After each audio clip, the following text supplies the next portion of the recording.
ಗುರುಗಳು ಮಂತ್ರ ಹೇಳ್ತಿದ್ದಂತೆ ಎಲ್ಲರೂ ಅವ್ರ ಮೇಲೆ ಅಕ್ಷತೆಯನ್ನು ಹಾಕಿದ್ರು. ಇಂದು ಎಲ್ಲರೂ ತುಂಬ ಸಂತೋಷವಾಗಿದ್ದರು. ಎಲ್ಲರ ಮುಖದಲ್ಲೂ ಒಂದು ರೀತಿ ತೃಪ್ತಿ ಕಾಣಿಸ್ತಿತ್ತು.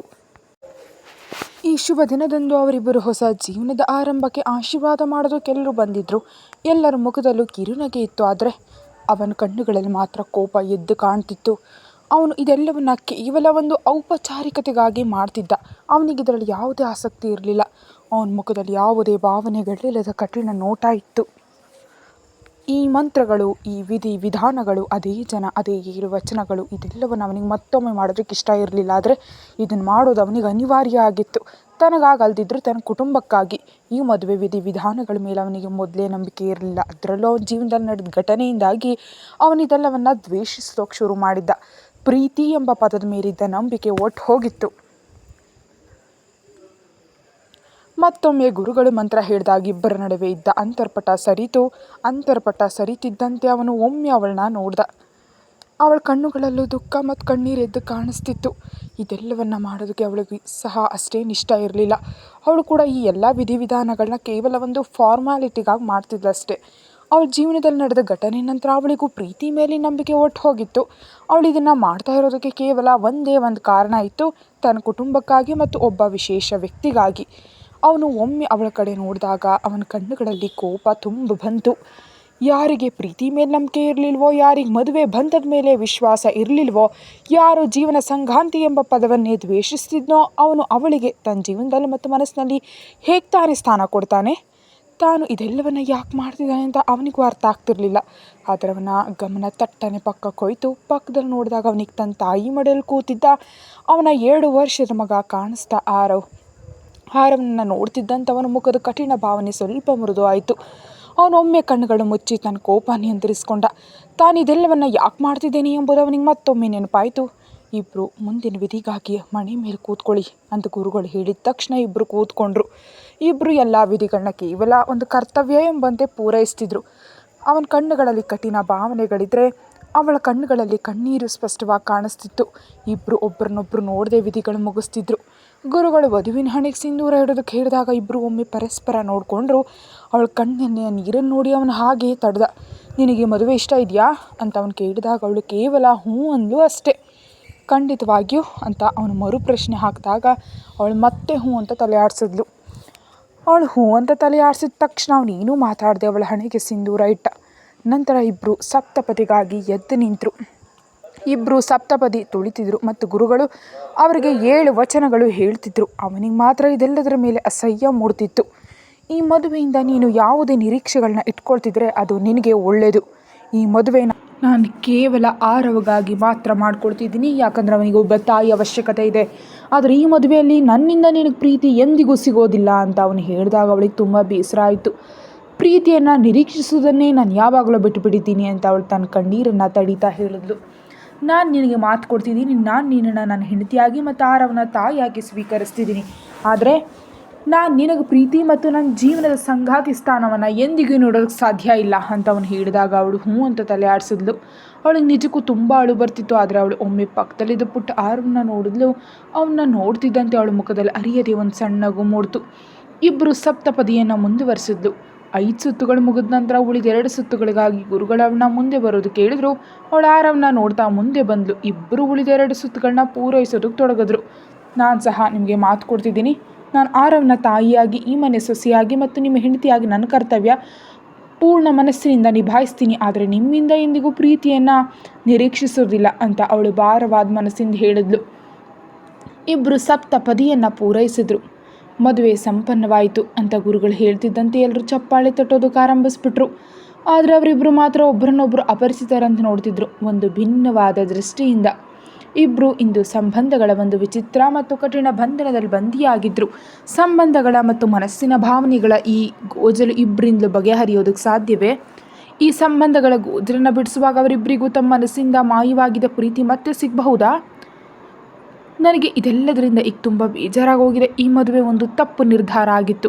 ಇದಕ್ಕೆ ಸಂಬಂಧಪಟ್ಟ ಪ್ರತಿಯೊಂದು ದೊಡ್ಡ ತಪ್ಪಾಗಿತ್ತು. ಅವನು ಪತ್ರದಲ್ಲಿ ಬರೆದಿದ್ದ ಆ ಸಾಲನ್ನು ಓದ್ತಿದ್ದಂತೆ ಅವನ ಕಣ್ಣುಗಳಲ್ಲಿದ್ದ ಭಾವನೆ ಮತ್ತಷ್ಟು ಕಠಿಣ ಆಯಿತು. ಅವಳು ಹಾಗೆ ಯಾಕೆ ಬರೆದಿದ್ದಾಳೆ ಅಂತ ಅವನಿಗೆ ಅರ್ಥ ಆಗ್ತಿರಲಿಲ್ಲ. ಏನು ನಡೀತಿದೆ ಅಂತ ತಿಳಿತಿರಲಿಲ್ಲ. ಒಂದು ಸ್ವಲ್ಪ ಸಮಯ ತನ್ನಷ್ಟಕ್ಕೆ ತಾನು ಯೋಚಿಸಿ ಮುಂದೆ ಓದ್ತಿದ್ದ. ಇದೆಲ್ಲ ಹಿಂದಿನ ಘಟನೆ. ನಾನಿದನ್ನು ಇನ್ನು ಮುಂದೆ ಮಾಡೋದಕ್ಕೆ ಸಾಧ್ಯ ಇಲ್ಲ. ನಾನು ಸುಸ್ತಾಗಿ ಹೋಗಿದ್ದೀನಿ. ನನಗಿದೆಲ್ಲ ಈಗ ಮಾಡೋದಕ್ಕೆ ಇಷ್ಟ ಇಲ್ಲ. ಇನ್ನು ಬದುಕೋದಕ್ಕೂ ಸಾಧ್ಯ ಇಲ್ಲ. ನಾನು ಎಲ್ಲವನ್ನು ಬಿಟ್ಟು ಶಾಶ್ವತವಾಗಿ ಹೋಗ್ತಾ ಇದ್ದೀನಿ. ಇದೆಲ್ಲವನ್ನು ಅವಳು ಏನು ಬರೆದಿದ್ದಾಳೆ ಎಂಬುದು ಅವನಿಗೆ ನಿಜವಾಗ್ಲೂ ಅರ್ಥ ಆಗ್ತಿಲ್ಲ. ಏನಿದು? ಅವನ ಕಾಗದವನ್ನೇ ಹೇಗೋ ಮಾಡಿ ಕೈಯಲ್ಲಿ ಗಟ್ಟಿಯಾಗಿ ಹಿಡ್ಕೊಂಡು ಮುಂದೆ ಓದ್ದ. ಇದು ಶೀಘ್ರದಲ್ಲೇ ಕೊನೆಗೊಳ್ಳುತ್ತೆ. ಯಾಕಂದರೆ ನಾನೀಗ ನಿನ್ನಿಂದ ಮತ್ತು ಆರವನಿಂದ ತುಂಬ ದೂರ ಹೋಗ್ತಿದ್ದೀನಿ. ಅಲ್ಲಿಂದ ನನ್ನ ಯಾರು ಎಂದಿಗೂ ವಾಪಸ್ ಕರ್ಕೊಬರೋದಕ್ಕೆ ಸಾಧ್ಯ ಇಲ್ಲ. ಗುಡ್ ಬಾಯ್ ಅಕ್ಷಯ್. ಅವನು ಆ ಪತ್ರದಲ್ಲಿ ಬರೆದಿದ್ದ ಕೊನೆ ಸಾಲನ್ನು ಓದಿದ ತಕ್ಷಣ ತಿಳಿದಂತೆ ಅವನ ಕೈಯಿಂದ ಆ ಕಾಗದ ಕೆಳಗೆ ಬಿತ್ತು. ಆ ಪತ್ರದಲ್ಲಿ ಬರೆದಿದ್ದು ಯಾವುದನ್ನು ಅವನು ನಂಬೋದಕ್ಕೆ ಸಾಧ್ಯ ಆಗ್ತಿರಲಿಲ್ಲ. ಆ ಪತ್ರವನ್ನು ಓದಿದ ನಂತರ ಅವನಿಗೆ ಒಮ್ಮೆಲೆ ಏನು ತೋಚದಂತಾಯಿತು. ಆ ಪತ್ರದ ಅರ್ಥ ಏನೆಂಬುದನ್ನು ಯೋಚಿಸೋ ಮನಸ್ಥಿತಿಯಲ್ಲೂ ಅವನಿರಲಿಲ್ಲ. ಆ ಕ್ಷಣದಲ್ಲಿ ಅವನಿಗೆ ಮೂಡಿದ ಒಂದೇ ಪ್ರಶ್ನೆ, ಅವಳು ಹಾಗೆ ಯಾಕೆ ಮಾಡಿದ್ಲು ಮತ್ತು ಯಾವುದಕ್ಕಾಗಿ? ತಿಳಿಯೋ ಯಾವುದೇ ದಾರಿ ಇರಲಿಲ್ಲ. ಮತ್ತು ಅವನು ಈ ಎಲ್ಲ ಪ್ರಶ್ನೆಗಳು ಕೇಳೋದಾದರೂ ಯಾರನ್ನು? ಅವಳನ್ನು. ಆದರೆ ಅವನ ಎದುರು ನೆಲದ ಮೇಲೆ ರಕ್ತದ ಮಡುವಿನಲ್ಲಿ ನಿರ್ಜೀವವಾಗಿ ಬಿದ್ದಿದ್ಲು. ಅವಳು ಉಸಿರಾಟ ಯಾವಾಗಲೂ ನಿಂತು ಹೋಗಿತ್ತು. ಅವಳ ಹೃದಯದ ಬಡಿತ ಸ್ತಬ್ಧವಾಗಿ ಹೋಗಿತ್ತು. ಅವನು ಒಮ್ಮೆ ಎದುರಿಗಿದ್ದ ಅವಳ ಕಡೆ ನೋಡ್ದ. ಅವಳ ಆ ನಿರ್ಜೀವ ದೇಹ ನೋಡಿ ಅವನಿಗೇನು ತೋಚ್ತಿರ್ಲಿಲ್ಲ. ನೀನು ಯಾಕೆ ಹೀಗೆ ಮಾಡಿದೆ ನಿಶಾ? ಅಕ್ಷಯ್ ಹೇಳುತ್ತ ನಿದ್ರೆಯಿಂದ ಜಾಗೃತನಾದ. ಅವನ ಹಣೆ ಮೇಲೆ ಬೆವರಿನ ಹನಿ ಮೂಡಿದ್ವು. ಅವನಿಗಿಂದು ಮತ್ತೆ ಅದೇ ದೃಶ್ಯ ಕಾಣ್ತು. 1 ವರ್ಷದಿಂದ ನಡೆದ ಘಟನೆ ಹಾಗೆ ಜಸ್ಟ್ ಅವನ ಕಣ್ಣೆದುರು ಬರ್ತಿತ್ತು. ಅವಳ ಅದೇ ನಿರ್ಜೀವ ಮುಖ, ಆ ಪತ್ರದಲ್ಲಿನ ಸಾಲು ಮತ್ತು ರಕ್ತದ ಮಡುವಿನಲ್ಲಿ ಬಿದ್ದಿದ್ದ ಅವಳ ನಿರ್ಜೀವ ದೇಹ. ಛೇ, ಹಾಳಾಗೋಗ್ಲಿ. ಅಕ್ಷಯ್ ಕೋಪದಿಂದ ತನ್ನಷ್ಟು ತಾನು ಹೇಳಿಕೊಂಡ ಮತ್ತು ಪಕ್ಕದಲ್ಲಿದ್ದ ಹೂವಿನ ಕುಂಡವನ್ನು ಕೆಳಗೆ ಹಾಕಿ ಒಡೆದಾಕ್ತ. ಅವನಿಗೀಗ ಕಹಿ ನೆನಪುಗಳು ಬೇಸರ ತರಿಸ್ತಿದ್ವು. ಅವನು ಎಷ್ಟೇ ಪ್ರಯತ್ನಿಸಿದ್ರೂ ಆ ದಿನ ಅವನ ಮನಸ್ಸಿಂದ ಮತ್ತು ಕಣ್ಣೆದುರಿನಿಂದ ಮರೆ ಆಗ್ತಾನೇ ಇಲ್ಲ. ಅಕ್ಷಯ್ ಕೋಪದಿಂದ ಒಮ್ಮೆ ಕೂದನಲ್ಲಿ ಕೈಯಾಡಿಸ್ತಾ ಮಂಚಕ್ಕೆ ಹೊರ ಕೂತ. ಅವನೊಮ್ಮೆ ಕಣ್ಣುಗಳು ಮುಚ್ಚಿ ತೆರೆದಾಗ ಅವನ ಕಣ್ಣುಗಳಲ್ಲಿ ಕಠಿಣ ಭಾವನೆ ತುಂಬಿಕೊಂತು. ಅವನಿಗೆ ಹಾಲಿನಿಂದ ಒಂದು ಸಣ್ಣ ಮಗುವಿನ ಅಳುವಿನ ಧ್ವನಿ ಕೇಳಿಸ್ದಾಗ ಆ ಧ್ವನಿ ಕೇಳಿದ ತಕ್ಷಣ ಮಂಚದಿಂದಿದ್ದ ಅವನ ಕಣ್ಣುಗಳಲ್ಲಿ ಆತಂಕ ಮೂಡಿತು. ಆರವ್? ಅಕ್ಷಯ್ ಹೇಳ್ತದ ತಕ್ಷಣ ಹಾಲೆಗೆ ಹೋದ. ಹಾಲ್ನಲ್ಲಿ ಸಮಯ ಮುಂಜಾನೆ. ವೃಷಾಲಿ ಮತ್ತು ದಿವಾಕರ್ ಹಾಲ್ನಲ್ಲಿದ್ದರು. ವೃಷಾಲಿ ಮಡಲಲ್ಲಿ 2 ವರ್ಷದ ಆರವ್ ಕೂತಿದ್ದ. ಅವನು ಬೆಳಗ್ಗೆ ತುಂಬ ಅಳ್ತಿದ್ದ. ವೃಷಾಲಿ ಮತ್ತು ದಿವಾಕರ್ ಇಬ್ಬರು ಅವನ್ನ ಸಮಾಧಾನ ಪಡಿಸೋದಕ್ಕೆ ಪ್ರಯತ್ನಿಸ್ತಿದ್ರು. ಓ ನನ್ನ ರಾಜ, ಏನಾಯ್ತು ಮಗನೇ? ವೃಷಾಲಿ ಅವನ್ನ ಎತ್ಕೊಳ್ತಾ ಹೇಳಿದ್ರು. ಹೊರಗಡೆ ತಿರುಗಾಡೋದಕ್ಕೆ ಹೋಗೋಣವಾ ಕಂದ? ನಾವು ಹೊರಗೆ ತೋಟದಲ್ಲಿ ನಾಯಿ ಮರಿ ಬಂದಿದೆಯಾ ನೋಡೋಣವಾ? ವೃಷಾಲಿ ಅವರು ಅವನ ಜೊತೆ ಮಾತಾಡ್ತಿದ್ರು. ಆದರೆ ಆರವ್ ಮಾತ್ರ ತುಂಬ ಅಳ್ತಿದ್ದ. ಅವನು ಒಂದೇ ಸಮನೆ ಅಳುತ್ತಾನೇ ಇದ್ದ. ಡ್ಯಾಡಾ, ಆರವ್ ಅಳ್ತಾ ಹೇಳ್ದ. ಏಯ್ ಪುಟ್ಟ, ಡ್ಯಾಡ ಸುಸ್ತಾಗಿದ್ದಾರಲ್ವ ಕಂದ, ನಾವು ಹೊರಗೆ ತೋಟಕ್ಕೆ ಹೋಗೋಣವಾ? ವೃಷಾಲಿ ಹೇಳಿದ್ರು. ಆದರೆ ಆರವ್ ಮಾತ್ರ ಇನ್ನೂ ಜೋರಾಗಿ ಶುರು ಮಾಡ್ದ ಅಳೋದಕ್ಕೆ. ಅವನೇನಿದ್ರು ಅಳು ನಿಲ್ಲಿಸ್ತಿರ್ಲಿಲ್ಲ. ಅವನ ಅಳುವಿನ ಧ್ವನಿ ಇಡೀ ದೊಡ್ಡ ಮನೆ ಕೇಳಿಸ್ತಿತ್ತು. ಕಂದ, ಏನಾಗ್ತಿದೆ ನನ್ನ ಬಂಗಾರ ನಿನಗೆ? ಆರವ್ ಈ ರೀತಿ ಅಳೋದು ನೋಡಿ ತುಂಬ ಆತಂಕ ಆಗ್ತಿತ್ತು ಅವ್ರಿಗೆ. ಶಾಂತನ ಹಾಕ್ಬಿಟ್ಟ? ಅವನ ಬೆನ್ನನ್ನು ಸವರ್ತಾ ಹೇಳಿದ್ರು. ಆರವ್ ಮಾತ್ರ ಒಂದೇ ಸಮನೆ ಅಳ್ತಿದ್ದ. ಅತ್ತತ್ತು ಕಣ್ಣೆಲ್ಲ ಕೆಂಪಗಾಗ್ಬಿಟ್ಟಿತ್ತು. ಅವನು ನಿಲ್ಲಿಸ್ದೇ ಅಳ್ತಿದ್ದ. ವೃಷಾಲಿಗೆ ಅವನ ಈ ಸ್ಥಿತಿಯಲ್ಲಿ ನೋಡೋದಕ್ಕೆ ಆಗ್ತಿರ್ಲಿಲ್ಲ. ಡ್ಯಾಡಾ, ಆರವ್ ಮತ್ತೊಮ್ಮೆ ಹೇಳುತ್ತಾ ಹೇಳಿದ ತಕ್ಷಣ ಆರವ್, ಅಕ್ಷಯ್ ಅಲ್ಲಿಗೆ ಬರ್ತಾ ಹೇಳ್ದ. ಅಕ್ಷಯ್ ಧ್ವನಿ ಕೇಳಿದ ತಕ್ಷಣ ಆರವ್ ಅಳುತ್ತಲೇ ಅವನ ಕಡೆ ನೋಡ್ದ. ಆರವ್ ಈ ರೀತಿ ಹೇಳೋದು ನೋಡಿ ಅಕ್ಷಯ್ ತಕ್ಷಣ ಅವನ ಹತ್ರ ಬಂದ. ಏನಾಯ್ತು ನನ್ನ ಚಾಂಪ್ಕೆ ಅಂತ ಎತ್ಕೊಂಡ. ಆರವ್ ಮಾತ್ರ ಇನ್ನೂ ತುಂಬ ಅಳ್ತಿದ್ದ. ಅಳ್ಬೇಡ, ನೀನು ನನ್ನ ಬಲಶಾಲಿ ಹುಡುಗ. ಅಕ್ಷಯ್ ಅವನ ಜೊತೆ ಮಾತಾಡ್ತಿದ್ದ. ವೃಷಾಲಿ ಮತ್ತು ದಿವಾಕರ್ಗೆ ಕೂಡ ಆರವ್ ಬಗ್ಗೆ ತುಂಬ ಆತಂಕ ಆಗ್ತಿತ್ತು. ಡ್ಯಾಡಾ, ಆರವ್ ಅಳ್ತಾ ಹೇಳ್ದ. ಇಲ್ಲೇ ಇದ್ದೀನಿ ಡ್ಯಾಡಾ, ನಿನ್ನ ಹತ್ರನೇ ಇದ್ದಾನೆ, ಅಕ್ಷಯ್ ಆರವ್ ಹೇಳಿದಾಗ ಆರವ್ ಅಳು ಮೇಲೆ ಸ್ವಲ್ಪ ಕಡಿಮೆ ಆಯಿತು. ಅವನಿಗೂ ಆರವ್ ಬಗ್ಗೆ ತುಂಬ ಆತಂಕ ಇತ್ತು. ಅಕ್ಷಯ್ ಎಷ್ಟೋ ಸಮಯದವರೆಗೆ ಸಮಾಧಾನ ಮಾಡಿದ ನಂತರ ಸ್ವಲ್ಪ ಸಮಯದಲ್ಲಿ ಆರವ್ ಅಳು ನಿಲ್ಲಿಸ್ದ. ಅತ್ತತ್ತು ಅವನ ಮುಖ ಸಣ್ಣದಾಗೋಗಿತ್ತು. ಅಕ್ಷಯ್ಗೆ ಅವನ ಮುಖ ಅಷ್ಟೊಂದು ಮುದುಡಿದಿರೋದು ನೋಡಿ ಬೇಸರ ಆಯಿತು. ಅಮ್ಮ, ಆರವ್ ಸರಿಯಾಗಿ ನಿದ್ದೆ ಮಾಡಿದ್ನಾ? ಅಕ್ಷಯ್ ವೃಷಾಲಿ ಅವ್ರನ್ನ ಕೇಳ್ದ. ಇಲ್ಲ ಕಣೋ, ನಿನ್ನೆ ರಾತ್ರಿ ಕೂಡ 3 ಬಾರಿ ಅಳ್ತಾ ಎಚ್ಚರಗೊಂಡಿದ್ದ. ವೃಷಾಲಿ ಆರವ್ನ ಬೆನ್ನಿನ ಮೇಲೆ ಆತಂಕದಿಂದ ಮತ್ತು ಪ್ರೀತಿಯಿಂದ ಕೈಯಾಡಿಸ್ತಾ ಹೇಳಿದ್ರು. ನಾನು ಅವನನ್ನು ನನ್ನ ಕೋಣೆ ಕರ್ಕೊಂಡು ಹೋಗಿ ಮಲಗಿಸ್ಬರ್ತೀನಿ. ಅಕ್ಷಯ್ ವೃಷಾಲಿ ಅವ್ರಿಗೆ ಹೇಳಿ ಆರವ್ನ ತನ್ನ ಕೋಣೆ ಕರ್ಕೊಂಡು ಹೋದ. ಪಾಪ ಆರವ್, ಎಷ್ಟು ತೊಂದರೆ ಅನುಭವಿಸ್ತಿದ್ದಾನೆ ಈ ಪುಟ್ಟ ಜೀವ, ವೃಷಾಲಿ ಬೇಸರದಿಂದ ಹೇಳಿದ್ರು. ಅಕ್ಷಯ್ ಆರವ್ನ ತನ್ನ ಕೋಣೆ ಕರ್ಕೊಂಡು ಬಂದ. ಅವನವನ್ನ ಕರ್ಕೊಂಡು ಮಂಚದ ಮೇಲೆ ಕೂತ. ಕ್ಷಮಿಸು, ನಿನ್ನೆ ಡ್ಯಾಡ ಬರೋದು ತಡ ಆಯ್ತಲ್ವಾ? ಅಕ್ಷಯ್ ಆರವ್ಗೆ ಹೇಳ್ದ. ಅವನು ಅವನ್ನ ಮಲಗಿಸೋದಕ್ಕೆ ಪ್ರಯತ್ನಿಸ್ತಿದ್ದ. ಡ್ಯಾಡ ಇವತ್ತಿಂದ ಆಫೀಸಿಂದ ಬರೋದಕ್ಕೆ ತಡ ಮಾಡೋದೇ ಇಲ್ಲ, ಓಕೆನಾ? ಅಕ್ಷಯ್ ಎಷ್ಟು ಸಮಯದವರೆಗೆ ಆರವ್ ಜೊತೆ ಮಾತಾಡ್ತಿದ್ದ. ಸ್ವಲ್ಪ ಸಮಯದ ನಂತರ ಆರವ್ಗೆ ನಿದ್ದೆ ಹತ್ತಿದ ತಕ್ಷಣ ಅಕ್ಷಯ್ ಅವನ ಮಂಚದ ಮೇಲೆ ನೀಟಾಗಿ ಮಲಗಿಸ್ತಾ ಅವನೊಮ್ಮೆ ಆರವ್ ಕಡೆ ನೋಡಿ ಅವನ ತಲೆ ಮೇಲೆ ಪ್ರೀತಿಯಿಂದ ಕೈ ಆಡಿಸ್ದ. ಡ್ಯಾಡ ಯಾವಾಗಲೂ ನಿನಗಾಗಿ ಇಲ್ಲೇ ಇರ್ತಾನೆ. ಅಕ್ಷಯ್ ಆರವ್ ಕಡೆ ನೋಡ್ತಾ ಹೇಳ್ದ. ಅವನೊಮ್ಮೆ ಕಣ್ಣುಗಳು ಮುಚ್ಚಿ ಮತ್ತೆ ತೆರೆದಾಗ ಅವನ ಮುಖದಲ್ಲಿ ಅದೇ ಕಠಿಣ ನೋಟ. ಅವನೊಮ್ಮೆ ಆರವ್ ಕಡೆ ನೋಡಿ ತನ್ನ ಆಫೀಸ್ ತಯಾರಾಗೋದಕ್ಕೆ ಹೋದ. ಹಾಗಿದ್ರೆ ಇವನೇ ನಮ್ಮ ಕಥೆ ನಾಯಕ. ಅಕ್ಷಯ್ ರಾಜ್ಯಾಧ್ಯಕ್ಷ, ನಗರದ ಅತ್ಯಂತ ಯಶಸ್ವಿ ಉದ್ಯಮಿ, ನಗರದ ಅತ್ಯಂತ ಪ್ರಭಾವಶಾಲಿ ವ್ಯಕ್ತಿ, ವಯಸ್ಸು 33, ನೋಡೋದಕ್ಕೆ ಕಿಲ್ಲರ್ ಲುಕ್ ಹೊಂದಿರೋ ಅತ್ಯಂತ ಸುಂದರ ಪುರುಷ, 6 ಅಡಿ ಎತ್ತರ, ಗಟ್ಟುಮುಟ್ಟಾದ ದೇಹ. 3 ವರ್ಷಗಳಿಂದ ಅಕ್ಷಯ್ಗೆ ಮನೆಯವರಿಷ್ಟದಂತೆ ನಿಶಾ ಎಂಬ ಹುಡುಗಿ ಜೊತೆ ಮದುವೆ ಆಗಿತ್ತು. ಅವ್ರು ಒಂದು ಸಂತೋಷದ ಮತ್ತು ನೆಮ್ಮದಿ ದಂಪತಿಗಾಗಿದ್ರು. ಮದುವೆ ಆಗಿ 1 ವರ್ಷಕ್ಕೆ ಮಗು ಹುಡ್ತ. ಎಲ್ಲವೂ ತುಂಬ ಪರ್ಫೆಕ್ಟ್ ಆಗಿತ್ತು. ಆದರೆ ಆರವ್ 1 ವರ್ಷ ಇರುವಾಗ ಹಠಾತ್ತನೆ ಒಂದಿನ ನಿಶಾ ಆತ್ಮಹತ್ಯೆ ಮಾಡ್ಕೊಂಡ್ಬಿಟ್ಲು. ಇಬ್ಬರ ಜೀವನದಲ್ಲೂ ಮೊದಲಿನ ಥರ ಏನೂ ಉಳಿಲಿಲ್ಲ. ಆರವ್ ಒಬ್ಬ ತಾಯಿ ಅಗತ್ಯ ಇತ್ತು. ಆದರೆ ಅಕ್ಷಯ್ 2ನೇ ಮದುವೆ ಮಾಡ್ಕೊಳ್ಳೋದಕ್ಕೆ ಒಪ್ಪಲಿಲ್ಲ. ನಿಶಾ ಹೋದ ನಂತರ ಅಕ್ಷಯ್ಗೆ ಮದುವೆ ಮತ್ತು ಜೀವನ ಸಂಗಾತಿ ಮೇಲಿದ್ದ ನಂಬಿಕೆ ಒಟ್ಟು ಹೋಗಿತ್ತು. ಜಗತ್ತಿಗೆ ಅವನು ಕಲ್ಲೆದೆಯ ಅಕ್ಷಯ್ ಆಗಿ ಮಾರ್ಪಟ್ಟ. ಯಾರಿಗೂ ಏನೂ ಹಂಚಿಕೊಳ್ಳದ, ಪ್ರೀತಿ ಮೇಲೆ ನಂಬಿಕೆ ಇಲ್ಲದ, ಯಾವುದೇ ಭಾವನೆಗಳಿಲ್ಲದ ಗೊಂಬೆ ಆಗ್ಬಿಟ್ಟ. ಇಬ್ಬರು ಒಂದು ಡೈನಿಂಗ್ ಟೇಬಲ್ ಮುಂದೆ ಕೂತರು. ಇಬ್ಬರು ಅಕ್ಷಯ್ ಬರುವಿಕೆ ಕಾಯ್ತಿದ್ರು. ವೃಷಾಲಿ ಮುಖದಲ್ಲಿ ಮಾತ್ರ ಆತಂಕ ಮತ್ತು ದುಃಖ ಸ್ಪಷ್ಟವಾಗಿ ಕಾಣಿಸ್ತಿತ್ತು. ಏನಾಯ್ತು ವೃಷಾಲಿ? ದಿವಾಕರ್ ವೃಷಾಲಿಯವ್ರನ್ನ ಹಾಗೆ ನೋಡಿ ಕೇಳಿದ್ರು. ಏನಿಲ್ಲ, ನನ್ನಿಂದ ಏನೇನು ಮುಚ್ಚಿಡಬೇಡ. ನಿನಗೆ ಯಾವುದೇ ಆತಂಕ ಕಾಡ್ತಿದೆ ಅಂತ ಗೊತ್ತು, ಹೇಳು ದಿವಾಕರ್ ಹೇಳಿದಾಗ ವೃಷಾಲಿ ಬೇಸರದಿಂದ ನನಗೆ ಆರವ್ ಬಗ್ಗೆ ತುಂಬ ಆತಂಕ ಆಗ್ತಿದೆ. ಇವತ್ತು ಕೂಡ ಅವನು ಎಷ್ಟು ಅಳ್ತಿದ್ದ. ಆರವ್ನ ಅಳುವನ್ನು ನೆನೀತಾ ಹೇಳಿದ್ರು ಅವರು. ಹೌದು ಕಣೋ, ನನಗೂ ಕೂಡ ಆರವ್ ಬಗ್ಗೆ ತುಂಬ ಆತಂಕ ಇದೆ. ಆದರೆ ನಾವೇನು ಮಾಡಬೇಕು ಅಂತ ನನಗೆ ಗೊತ್ತಾಗ್ತಿಲ್ಲ. ಆರವ್ಗಾಗಿ ನನ್ನ ಜೀವವೇ ಹೋಗ್ತಿದೆ. ಆದರೆ ನನಗೆ ಅಕ್ಷಯ್ ಬಗ್ಗೆ ತುಂಬ ಆತಂಕ ಇದೆ. ಅಕ್ಷಯ್ ಕೂಡ ಎಷ್ಟು ಒಂಟಿಯಾಗಿದ್ದಾನೆ. ವೃಷಾಲಿ ಅಕ್ಷಯ್ ಮೇಲಿನ ಕಾಳಜಿಯಿಂದ ಹೇಳಿದ್ರು. ಅವನು ಒಂಟಿಯಾಗಿಲ್ಲ, ನಾವು ಅವನ ಜೊತೆ ಇದ್ದೀವಲ್ವಾ.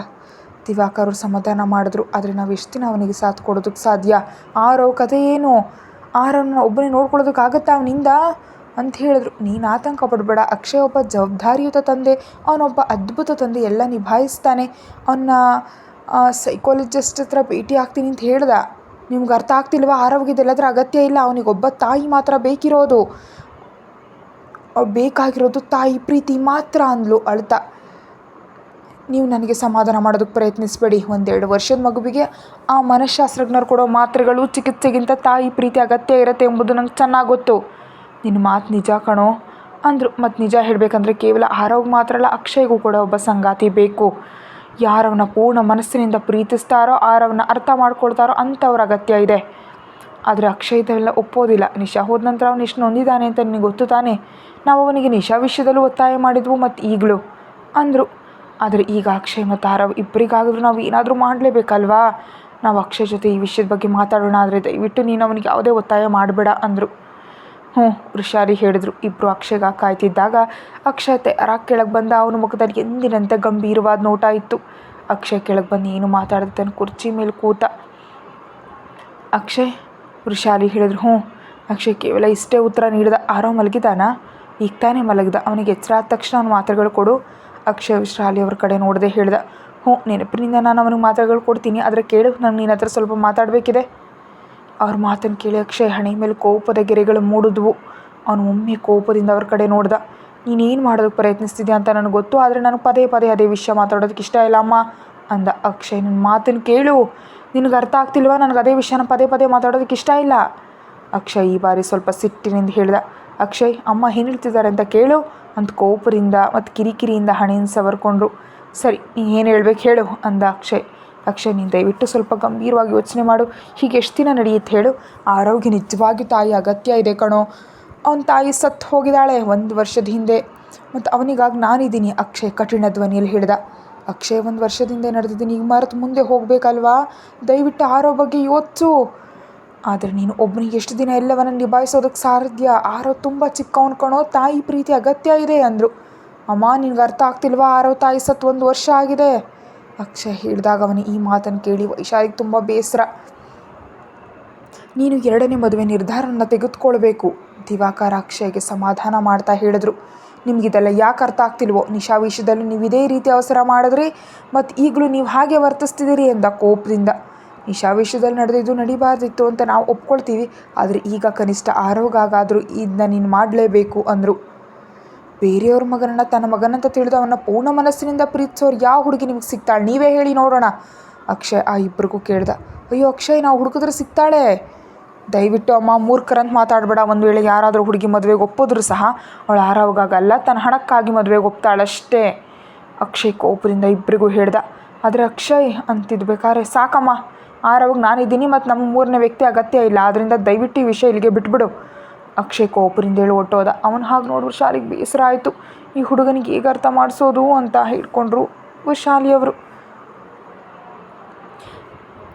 ರಾಜ್ಯಾಧ್ಯಕ್ಷ ಎಂಪೈರ್ನ ದೊಡ್ಡ ಭವ್ಯವಾದ ಕಟ್ಟಡದ ಮುಂದೆ ಇಂದು ಅನೇಕ ರಿಪೋರ್ಟರ್ಸ್ ಜಮಾಯಿಸಿದ್ರು.